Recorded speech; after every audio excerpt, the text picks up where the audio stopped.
7,000 টাকার ভিতরে পেয়ে যাচ্ছেন 100 হার্টসের বোর্ডারলেস একটি মনিটর দেখতে পাচ্ছেন, খুবই চমৎকার। ফ্রি ফায়ার গেমিং যারা মূলত যে গ্রাফিক ডিজাইনের কাজগুলো করবেন, পাশাপাশি কোডিং করবেন, তাদের জন্য হোয়াইট কালারের এই মনিটরটি দেখতে পাচ্ছেন আমার সামনে। এই মনিটরটি লুকটাও খুবই অসাধারণ এবং খুবই চমৎকার।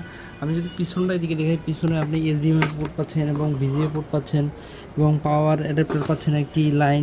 এবং এই মনিটরটি দেখতে বোর্ডারলেস এবং খুবই চমৎকার। এটি বলবো যে এটি খুবই অসাধারণ একটি মনিটর। এই মনিটরটি আপনি গেমগুলো বা বিভিন্ন ধরনের পাবজি, ফ্রি ফায়ার গেমিং, পাশাপাশি আপনি ভিডিও এডিটিংয়ের কাজগুলো করবেন, ফটোশপের কাজ করবেন স্মুথলি। ভালো মানের একটি মনিটর। এই মনিটরটি বলবো যে এর আগে অনেক ধরনের মনিটর ব্যবহার করেছেন, কিন্তু এই হোয়াইট কালারে এই মনিটরটি দেখতেও খুবই অসাধারণ। কারণ আপনি যখন এখানে কাজগুলো করবেন, যখন এটার লো ব্লু লাইট ফিল্টার আছে, পাশাপাশি এটা 100 হার্টস রিফ্রেশ রেট পাচ্ছেন এবং 1 ms রেসপন্স টাইম পাচ্ছেন। ভালো মানের একটি মনিটর। যারা এই ধরনের মনিটর নিতে চান, স্ক্রিনে দেওয়া নাম্বারে যোগাযোগ করুন।